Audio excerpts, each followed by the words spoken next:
Some might want to see how to cope a log into another log. Like this loft and this log cabin.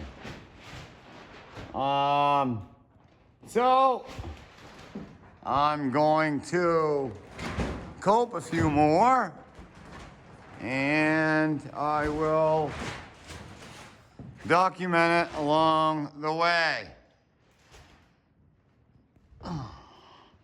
These logs are round logs. There is no exact size to anything. They're a round log that's, as we know, logs are bigger on one end than they are the other. This one that holds it up, that has been milled. It's perfectly 8 inches. But the rest of them, like the purlins, those are just logs. That's how they come, as a log. And then you make them what you need them to be. There's a wall brace tying into a log up there. Wall brace runs down between the windows on the prow wall. So you can see I have a string set up, runs from one side to the other, exactly level and at the exact height, plus 3 inches. So it's what we'd call an offset line. So now I'll come up and I'll measure the distance between that string and the top of this log. And I've got it written down as 1 inch and 13. So like I said earlier, that is 3 inches. And that's my strings running over that. Over here to a stanchion that I built that puts the string 3 inches above the grade. Now, if the offset is 3 inches and I measure to the string and I have 1 inch and 3/16 to the center of the string. Unfortunately, I can't zoom in, but it is. So take 1 inch and 3/16 away from 3 inches, and that's 1 inch and 13/16. I have milled this block with my table saw out of a 2x, and it's 1 inch and 13. And I'll set that here, and I'll trace the top of the board with a fine line pencil and mark what I need to remove from this in order to get the flat of this log to be at the right elevation to receive the decking. I'll see you in a bit. So I've taken my 1 inch and 3/16 inch block and I bring it to the edge of the flat and I mark where I want this to stop. And I do the same on the other side. And then I put the mark in and we get something that looks like this. Now also, this log is gonna sink down. And it's gonna sink down 1 inch and 3/16. So I marked that too. As you can see, there's a pencil on there, a light one. And I also put this in and I mark up here so as to make sure I do not cut anything past this point because there's no putting it back once it's cut. I've marked both sides. That is my terminating point mark, and this is my cut line. Now, I've got these, and that's where I take a multi-tool. I have a hardwood blade on it because it's aggressive. The typical wood blades are not as aggressive. Now I'll hold this eyeball it in there to level. If anything, I might let it go uphill a little bit so that the medium in underneath there, once it's cut, will not hold the log up.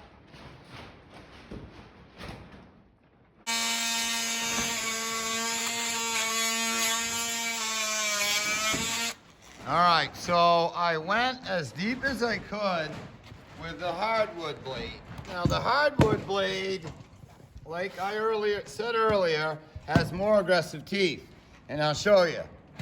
This is a hardwood blade for a multi-tool. See how aggressive those teeth are. Now this is the normal blade, and you can see there's quite a difference in teeth. This blade is something that you could use to cut off a finish nail or something. They don't last long. But I have this blade because it's the only one I could find that was a little longer. See the difference in length right here from the base of the blade, and then this one has like an extra ½ inch.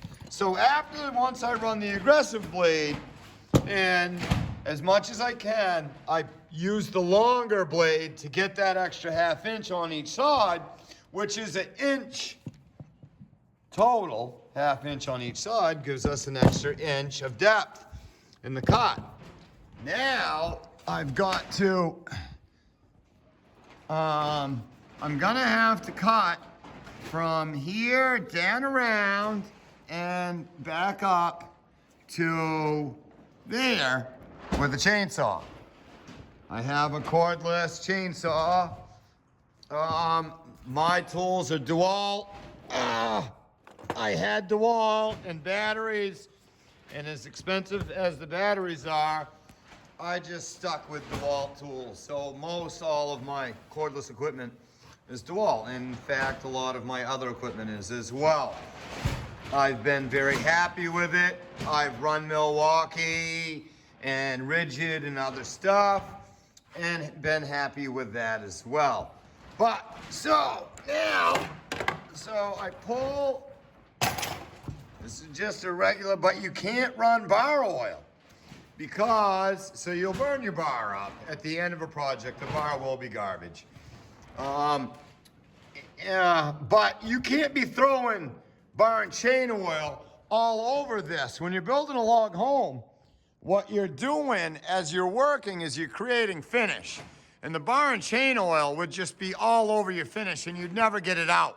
So if you try this, make sure your oiler is empty.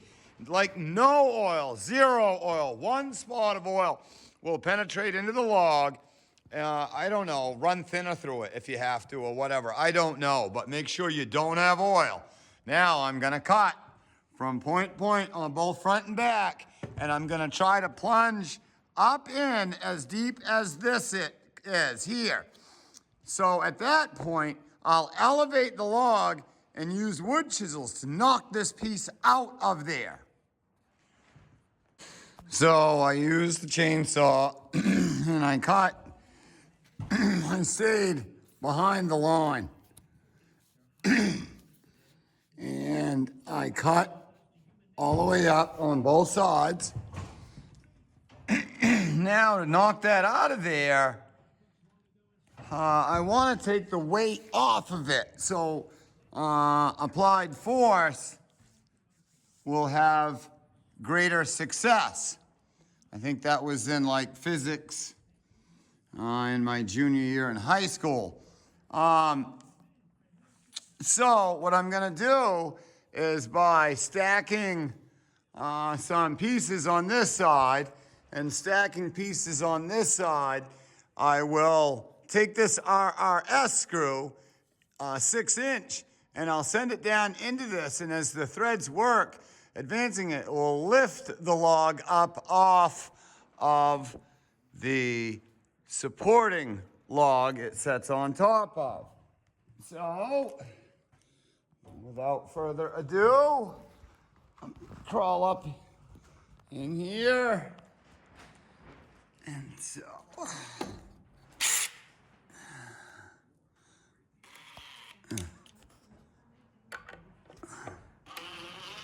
Oh, wrong direction.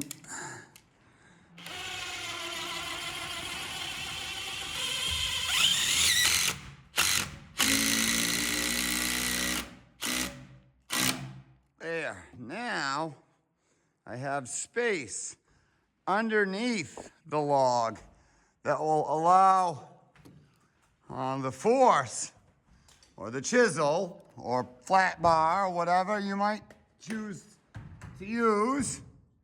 I'll drive them in here and pry this piece out of there. It might be in several pieces because remember, these horizontal cuts, they're not all the way through. They're only the length of the longest multi-tool blade. Which, I don't know what that is, 2.5 maybe? So 2.5, that's 5 inches. Out of approximately 8. So there's about 3 inches plus or minus of wood in the middle of that in there that still hasn't been cut. Let's see. So I drove one chisel in, and then being careful not to hit my first chisel with my second chisel, I drove them in. So they're almost acting like wedges, if anyone is familiar with how handy a wedge can be in a framing situation. And then, yeah, we pry that piece out.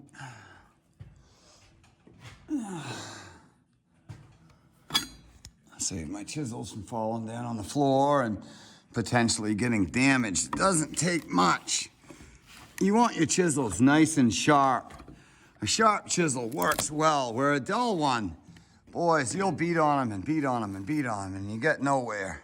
So now I've taken a pretty good chunk of that out.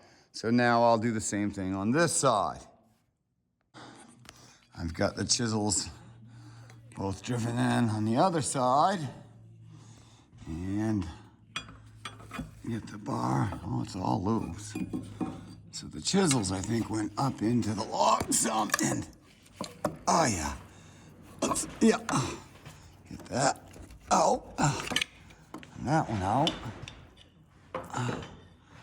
Now, there's another piece out.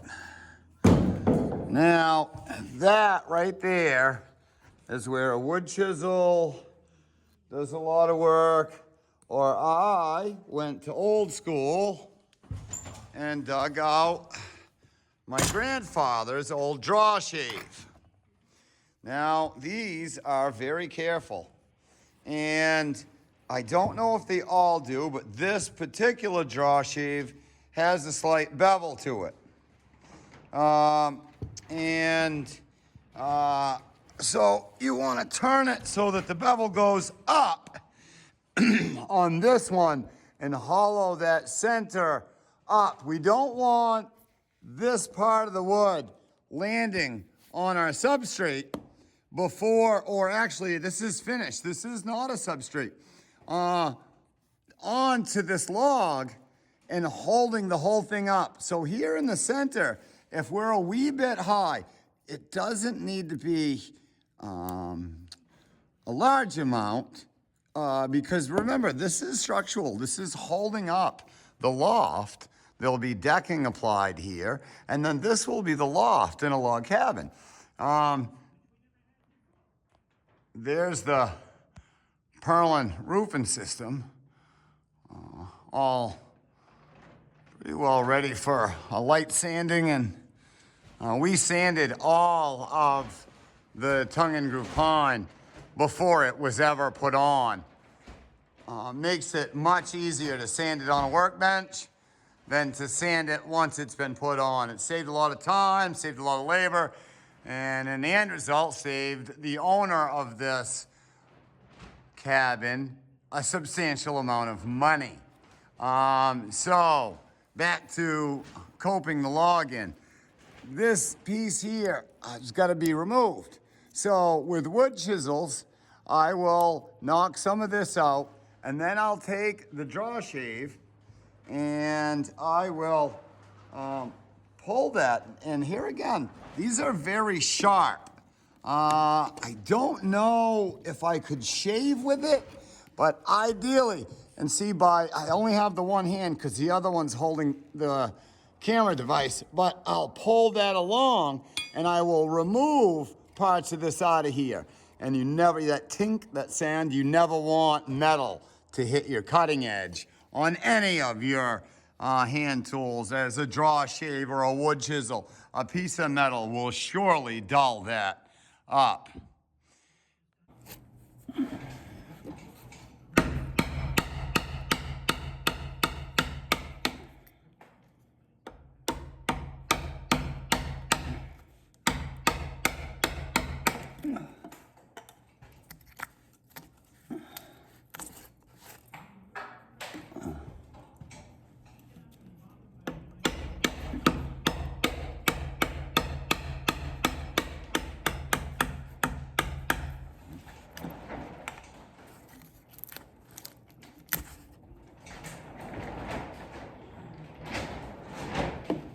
Now, typically, a wood chisel has the flat side and the beveled side.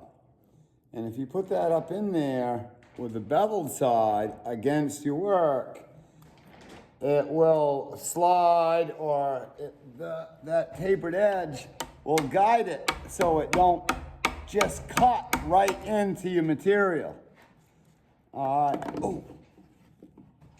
If I spin this around, so I put the flat side up there, and I do the same thing, right now it's just gonna drive right straight into the log. Where I spin it around, and I put the beveled edge up against the material. Get away from that, because it will go right in the same hole. But it'll slide along,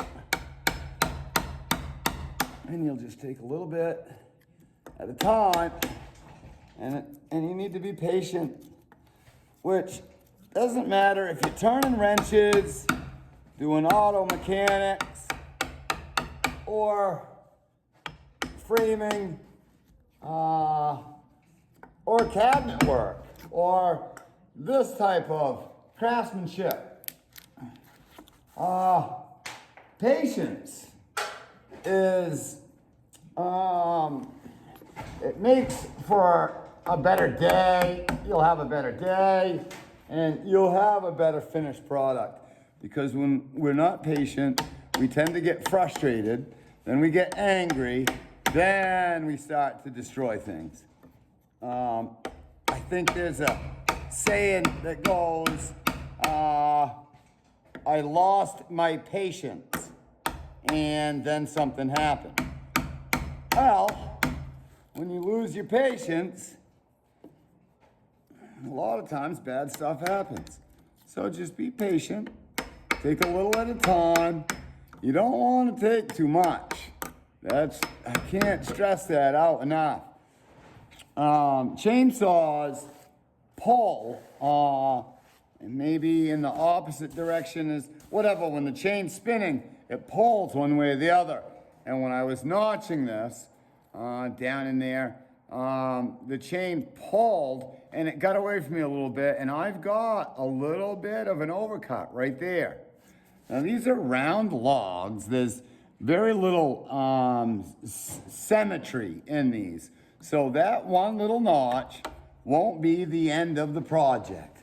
I'm not gonna, for the most part, these look pretty good, and I've had a lot of people that have seen this say, oh wow, that looks nice. Some people just, they'd cut a square notch out of here and set it on there like a Lincoln log, and that would be it. They wouldn't take time to cope, because I'll take time and I'll cut this in, and this will have a rounded bevel to it so that it fits to the round part of the log, like the others are, like that there. See, that's cut so that it goes around the log, and it just looks a lot nicer. But you got to be patient. Now, it looks like there's a chunk here that's gonna have to come out. But back in the beginning, I mentioned how I put a slight bevel up as I work those multi-tool blades in. And so as long as this framing square can touch both sides of this and not hit the center, see, like right there, there's space. I'm touching over here, I'm touching over there where that flake fell off, and there's space in the middle. So this is basically going to be setting down on the outside edges of this notch. And you can see there I'm touching both sides, and there's space in the middle. So I think this log can be lowered. I can remove the RRS screw, and it won't set down, of course, because I still need the notch here and its counterpart over there. So now we want to lower that down. And to do so, we will remove the RRS screw and lower this baby down.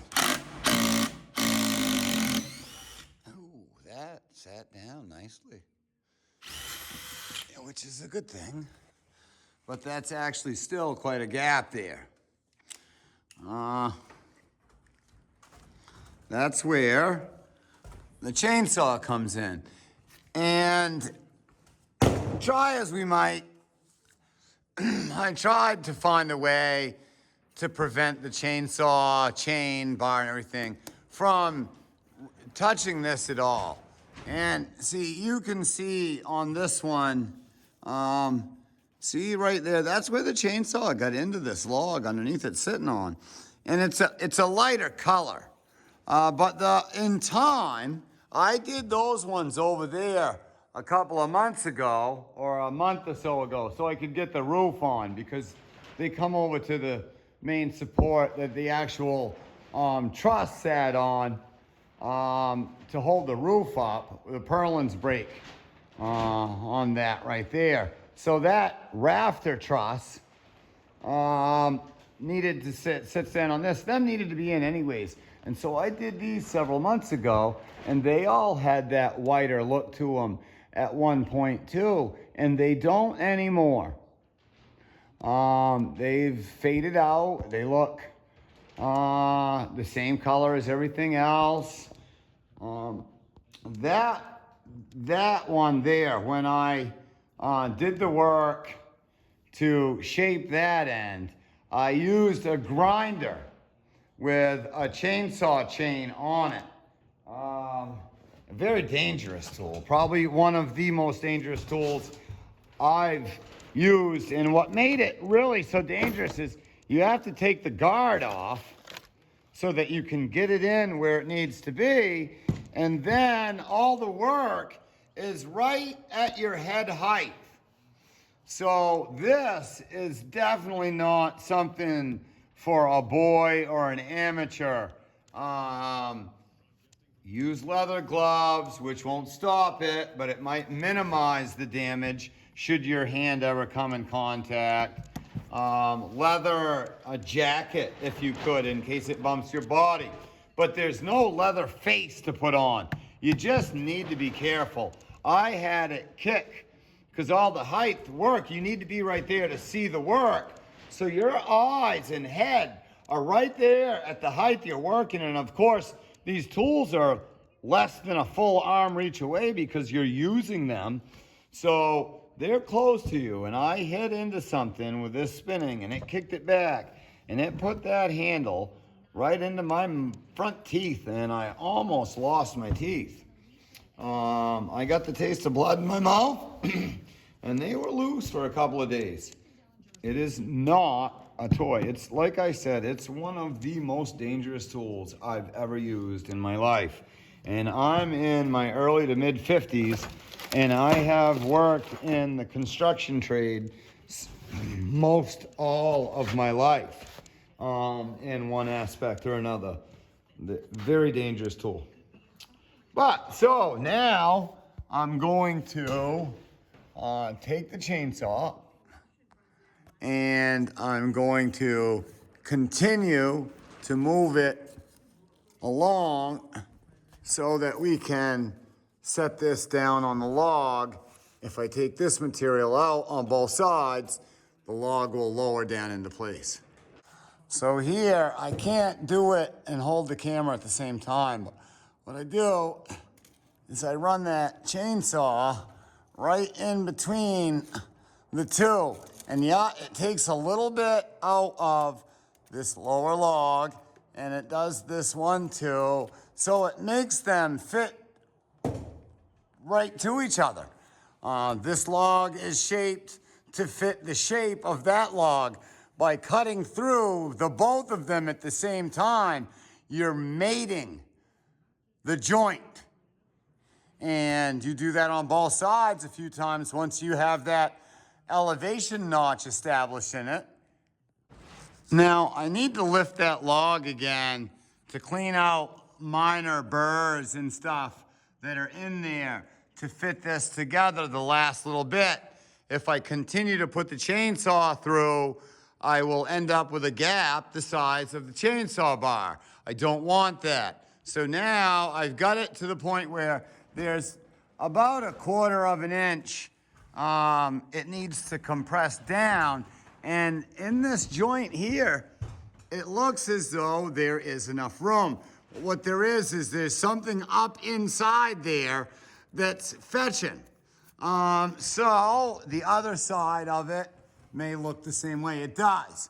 So see, there's space here too, but there's that space where it can come down, and that will close these gaps. But there's something, a piece up in there that's still holding this up. So if I raise this up again, I can take a wood chisel and knock them pieces out. Well, now that this log is setting down, what I started out with is too much. The fastener won't be long enough. So if I take 1.5 inches out on both sides, now that's still setting up 3 inches, 2 pieces of tubing. But now that 6-inch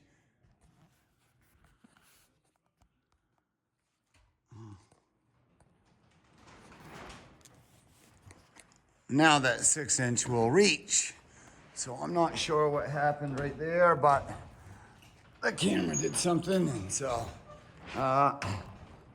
let's raise the log up.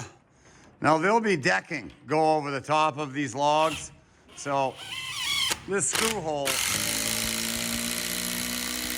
won't amount to anything that anybody will ever see. Now, what is it? So when we look up in there, see right there, there's a little bit of a lip right there.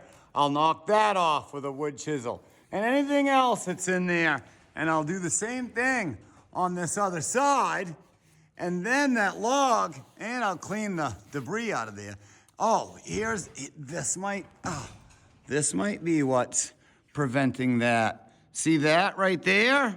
I bet if I knock that out of there, all of these objects that are in the way, knock them out, and then that will set right down on top of there. So I've removed the burrs, and now all the little humps are gone too. Let's set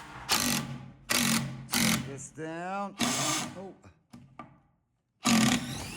Now, let's see. There. There's no space there.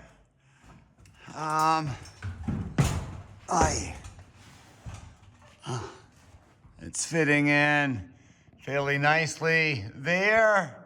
Let's go around and check the back side. And the back side fits in pretty nicely. And you can see where the chainsaw, when it passed through, it took a little out of this log. At the same time, it took some out of that log. So they're shaped to fit right to each other. There's now the real truth is we need 3 inches to the string from the top of the log in order for true success to have been achieved. Now, when I tighten the legs down or bolts down that hold this thing, that's gonna draw that down a little bit. But we've got 3 inches to the top of the string, so that minute amount, when the fasteners go down through into this, we'll take care of that, and it'll be 3 on the money.